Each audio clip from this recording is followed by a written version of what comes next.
So now we are going to start with the reissue of shares.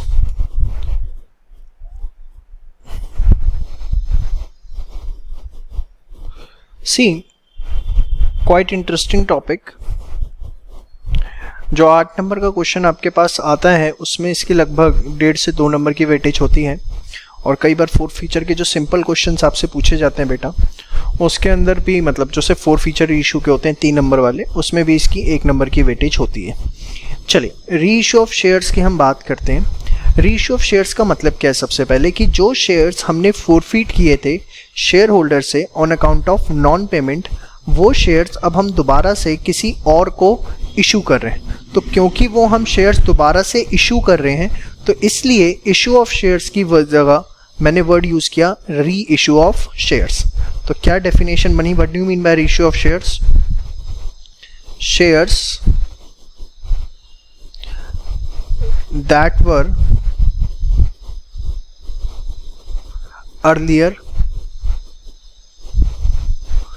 forfeited on account of non-payment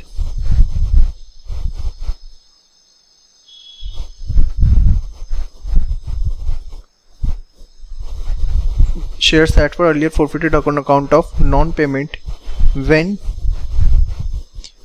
issued again, ठीक है, उसको हम क्या बोलते हैं? Reissue of shares.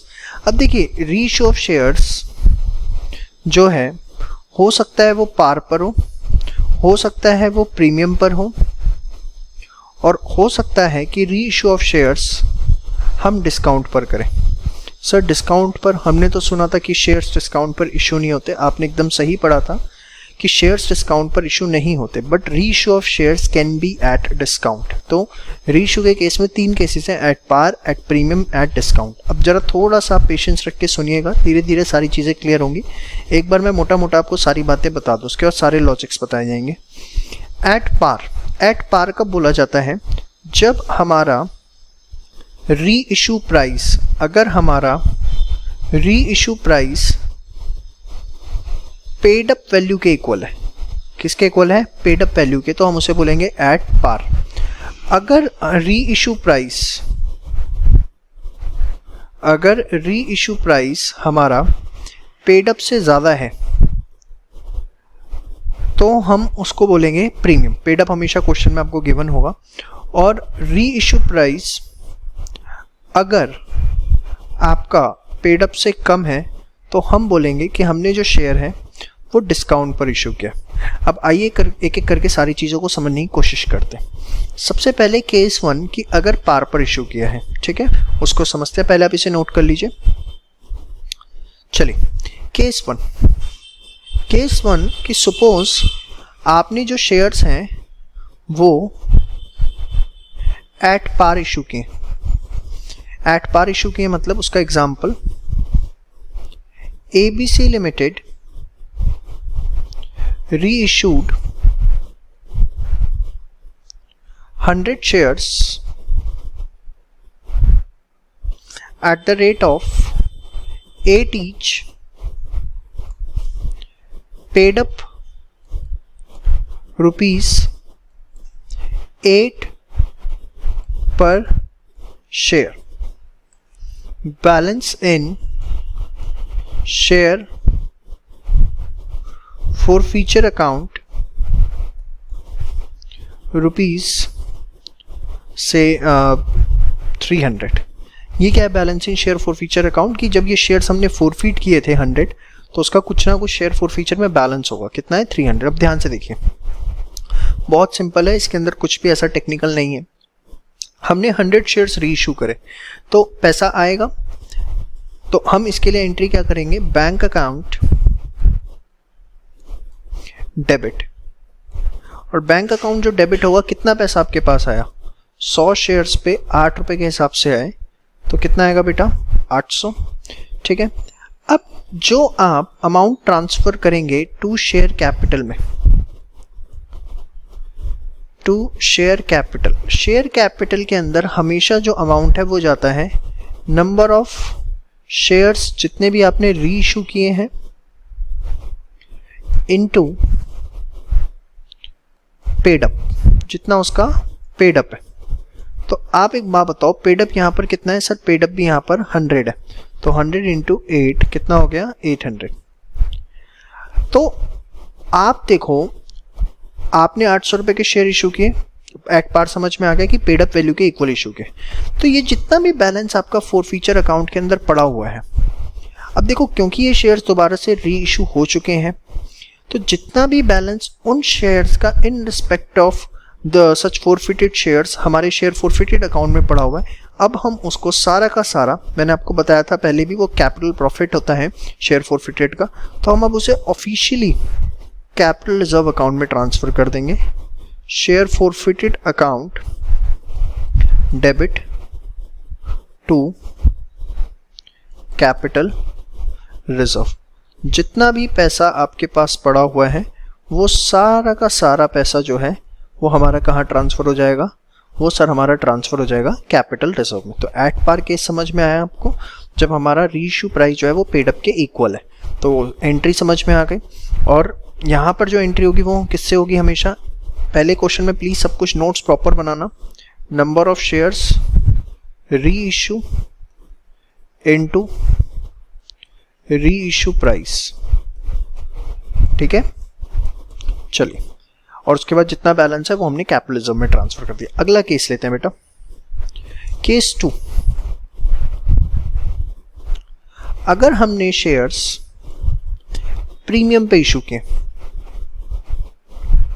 किस पे? प्रीमियम पे। प्रीमियम मतलब री इशू प्राइस ज़्यादा है किससे? पेड अप से। Very good.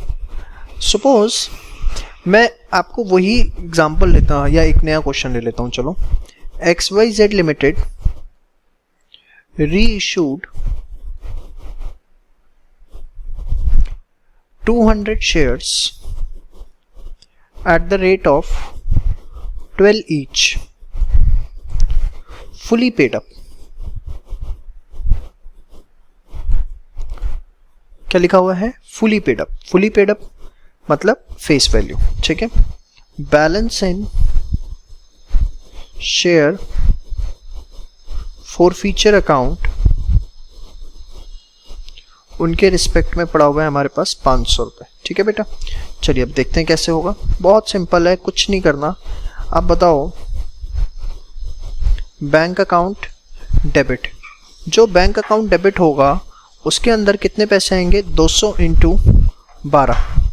200 इंटू 12 हमारे पास कितने पैसे आएंगे? 2400 रुपये आएंगे, ठीक है। 2। अब शेयर कैपिटल के अंदर बताओ, मैं आपको बता चुका हूँ शेयर कैपिटल को हमेशा हम पेड अप वैल्यू से लेते हैं। तो पेड अप वैल्यू यहाँ पर फुली पेड अप है बेटा, तो 200 इंटू 10 कितना होगा ये आपका? 2000। और उसके बाद जो भी सरप्लस है, कितना सरप्लस है, कितना फालतू अमाउंट है बताओ? 2 रुपये बेटा। तो 200 into 2, 400 rupees we will transfer to the security premium account. बस आपको इतना हमेशा ध्यान रखना है कि शेयर कैपिटल के अंदर, जो मैं आपको शुरू से लेके एंड तक बताता हुआ आ रहा हूँ और दोबारा से यहाँ लिख रहा हूँ कि जितने नंबर ऑफ शेयर्स हैं उसको आप यहाँ पर किससे इंटू करेंगे? पेड अप से, ठीक है। यहाँ पर रीइश्यू प्राइस है और जितना सरप्लस है वो प्रीमियम हो गया। अब जितना भी बैलेंस पड़ा हुआ है शेयर फॉरफीचर अकाउंट में इन शेयर्स का, वो सारा का सारा शेयर फॉरफीचर अकाउंट, बताओ क्या होगा? Share forfeiture account debit to, very good, capital reserve. जितना भी बैलेंस एक्सेस पड़ा हुआ है वो सारा का सारा हमारा बेटा कैपिटल रिजर्व में ट्रांसफर हो गया। कितना? 500। तो होपफुली आपको दो केसेस एकदम क्लियर हो चुके हैं, एट पार, एट प्रीमियम। अब हम स्टार्ट करेंगे एट डिस्काउंट। चलिए, केस 3 के अंदर हम देखते हैं कि एट डिस्काउंट इशू है। अब ये क्या है? थोड़ा तो मैंने आपको बता ही दिया था बेटा।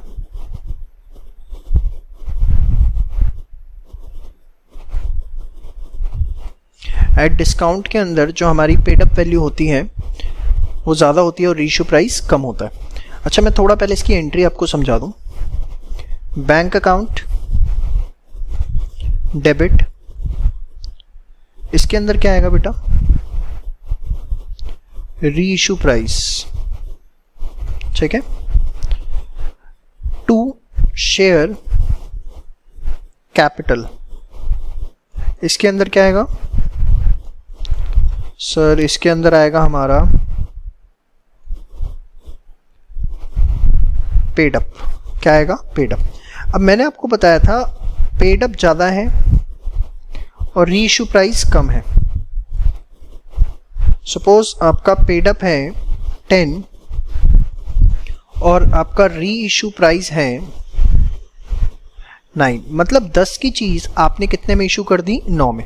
अब अगर आप 10 की चीज़ 9 में इशू कर रहे हो तो बताओ कैन आई से कि 1 रुपये का क्या हुआ हमें? लॉस। और लॉसेस को हम क्या करते हैं बेटा? डेबिट। तो हमने क्या करना है? शेयर फॉरफीचर अकाउंट को डेबिट करेंगे। और ये शेयर फॉरफीचर अकाउंट डेबिट क्यों हुआ सर? देखो मैंने आपको क्या बताया, 10 की चीज़ 9 में गई तो 1 रुपये का हमें क्या हुआ? लॉस हुआ। ये लॉस जो हमारे प्रॉफिट्स थे eight the time of forfeiture, वो सारे कहाँ गए थे? शेयर फॉरफीचर अकाउंट के अंदर। उस प्रॉफिट से हम इस लॉस को यहाँ पर कंपनसेट करते हैं, इसलिए हम शेयर फॉरफीचर अकाउंट को डेबिट करते हैं। तो शेयर फॉरफीचर अकाउंट के अंदर क्या आता है? एक्सटेंट ऑफ लॉस, जितना आपका लॉस हुआ है। एक एग्जांपल से और क्लियर करूंगा मैं अभी आपको ये बात। और उसके बाद जो भी बैलेंस बचता है, जो भी आपका बैलेंस बचता है, उसको हम ट्रांसफ़र कर देते हैं टू शेयर कैपिटल। जो भी आपका बैलेंस अमाउंट बचता है उसको हम ट्रांसफ़र कर देते हैं कहाँ पर? शेयर फॉरफीचर से बैलेंस अमाउंट को, सॉरी, जो भी बैलेंस हमारा बचेगा उसको हम ट्रांसफ़र कर देंगे कैपिटल रिजर्व के अंदर। सॉरी थोड़ा, ठीक है। चलिए एक एग्जांपल से मैं आपको बताता हूँ। सपोज मैंने आपको बोला XYZ limited reissued 200 shares at the rate of 8 each, fully paid up.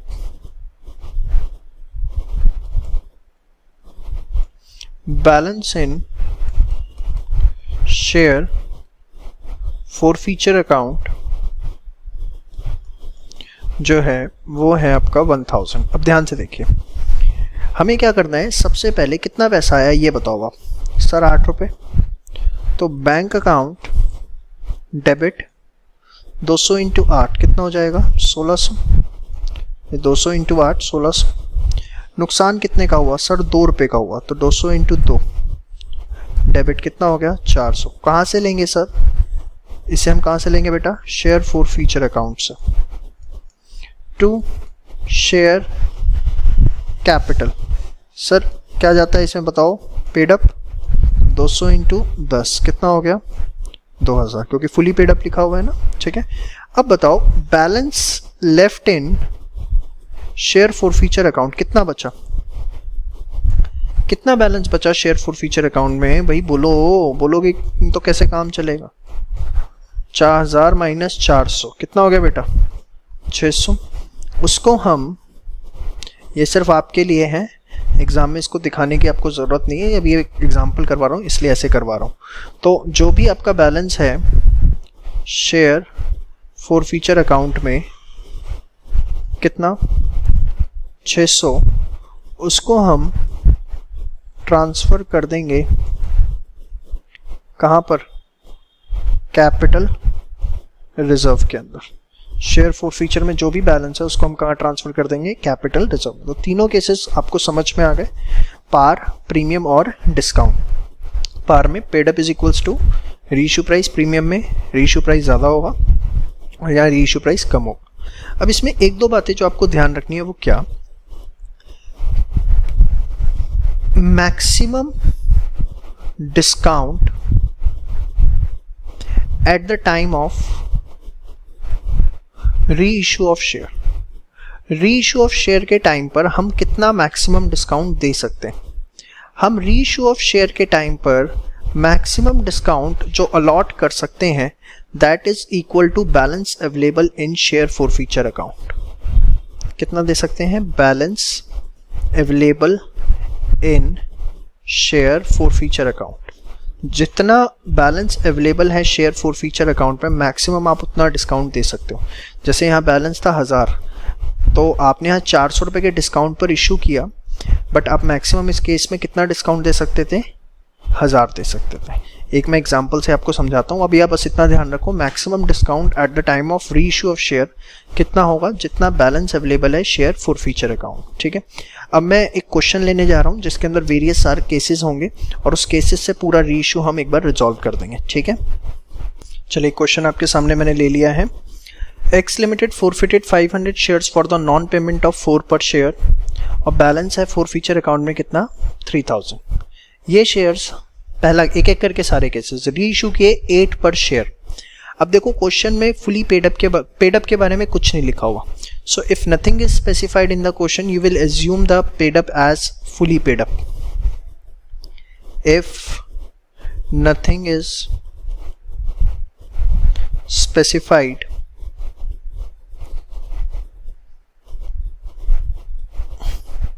assume shares as fully paid up। Shares को हम क्या करेंगे? फुली पेड अप एज्यूम करेंगे। ठीक है, नाउ अब ध्यान से समझिए। रीइश्यू के 8 पर शेयर पे कितने शेयर्स? 500 हैं। एक एक करके लेते हैं। केस 1, ध्यान से बेटा एक एक चीज। बैंक अकाउंट डेबिट, कितने पैसे आएंगे बताओ? 4000।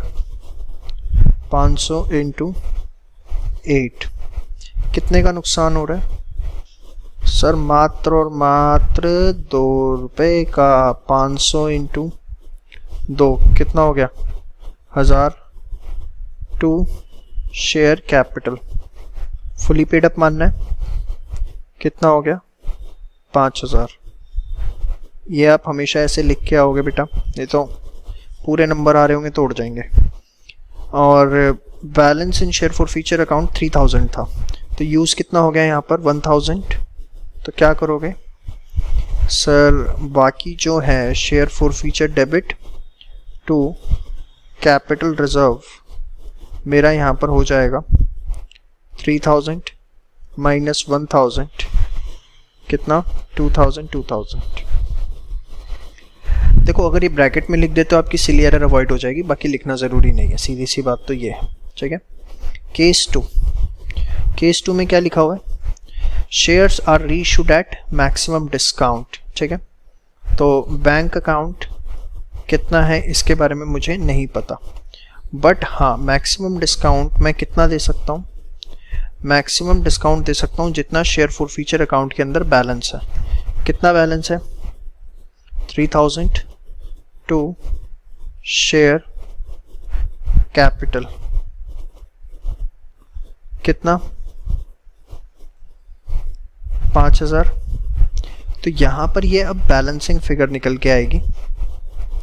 मैंने आपके लिए लिख दिया कितना? 2000। और यहाँ पर हम share forfeiture to capital reserve वाली कोई एंट्री नहीं करेंगे क्योंकि कोई बैलेंस नहीं बचा। तो आपको समझ में आया ये जो मैं लिखता हूँ रीइश्यू एट मैक्सिमम डिस्काउंट, इसका क्या मतलब है? ठीक है, चलिए केस 3, कितने शेयर्स रीइश्यू करें? 300 शेयर्स। अब इसके अंदर हमें क्या करना है, ध्यान से देखो जरा। केस 3, बैंक अकाउंट डेबिट, बेटा 300 शेयर्स रीइश्यू करें तो 300 इंटू किस रेट से करें? 9 से। तो 300 इंटू 9 कितना हो गया? 2700 शेयर फॉरफीचर। जो 200 नहीं करे उनके बारे में मत सोचो, जो मिल रहा है उसके बारे में सोचो। टू शेयर कैपिटल कितना आएगा बेटा? 300 इंटू 10 कितना हो गया? 3000। और ये बैलेंसिंग यहाँ कितना बचा? 300 का नुकसान हुआ। अब आप एक काम करोगे, देखो balance in share forfeiture account for 300 shares निकालोगे। अब ये क्या है सर, ये क्या ड्रामा है? ध्यान से देखिए, इस ड्रामे को समझना बहुत ज़रूरी है। भाई आपने बोला कि फॉरफीचर अकाउंट के अंदर 4000 रुपये पड़े हुए हैं, और वो जो 4000 रुपये पड़े हुए हैं, सॉरी 3000 रुपये पड़े हुए हैं सर, और 3000 रुपये जो है वो कितने शेयर्स के लिए हैं? 500 शेयर्स के लिए। 500 शेयर्स के लिए जो बैलेंस है वो कितना है? 3000 है। तो एक शेयर के लिए जो बैलेंस है वो कितना होगा बताओ बेटा? 3000 बटा 500। तो 300 शेयर्स के लिए कितना होगा? कैन आई से 3000 बटा 500 इंटू 300। अरे बड़ा आसान है, बचपन में पढ़ते नहीं थे? 5 से 15 रुपए के, तो 3 से कितने के होंगे? वैसे ही है। 500 शेयर कितने के हैं? 3000। 500 शेयर का बैलेंस है 3000, तो एक शेयर का 3000 बाय 500, तो 300 शेयर्स का जो अमाउंट है वो आपका कितना निकल के आया? 1800। समझ में आया? अब देखो 300 शेयर रीइश्यू हो रहे हैं, तो आप सारे को नहीं कंसिडर करोगे। 300 शेयर्स का बैलेंस है 1800, उसमें से यूटिलाइज कितना हो गया? 300। तो आप क्या करोगे? Share forfeiture debit to capital reserve, आपका जो बैलेंस ट्रांसफ़र होगा वो होगा 1500, दैट इज 1800 माइनस 300, 1800 माइनस 300। ठीक है, अब लास्ट केस है, इसके बाद ये रीइश्यू आपका पूरा का पूरा खत्म हो जाएगा। ठीक है, तो समझ में आ गया यहाँ तक। 300 शेयर के अगर कुछ शेयर रीइश्यू कर रहे हैं तो हमें उस केस में क्या करना है? प्रोपोर्शनेट करना है फॉरफीचर का बैलेंस, और उस हिसाब से हमें बैलेंस निकालना है। ठीक है, case 4, 400 shares are reissued at maximum discount. चलो आगे आगे करके दिखाओ इससे फटाफट। केस 4, सीधे बैलेंस निकाल लूँ मैं। 3000 था 500 शेयर्स का, तो 400 शेयर्स का कितना होगा? कितना होगा? 2400 रुपये। वेरी गुड, आप होपफुली तरीका समझ चुके हो। Bank account debit, share forfeiture debit to share capital. Share capital में कितना? 400 इंटू 10 कितना? 4000। शेयर फॉरफीचर में कितना आएगा? 2400 मैक्सिमम डिस्काउंट, तो यहाँ कितना आ जाएगा? 1600 बैलेंस। और क्या यहाँ share forfeiture to capital reserve वाली एंट्री होगी? होगी? नहीं होगी। क्यों नहीं होगी? क्योंकि हमने यहाँ मैक्सिमम डिस्काउंट पर इशू किया है। बस इस एक बात ध्यान रखनी है, if all shares are not reissued, अगर हमने सारे के सारे शेयर्स को रीइश्यू नहीं किया है, then share forfeiture account will be proportionately adjusted. उसे हम प्रोपोर्शनेटली एडजस्ट करें। समझ में आई बात? तो ये था आपका सारे कॉन्सेप्ट्स रीइश्यू ऑफ शेयर के। Thank you.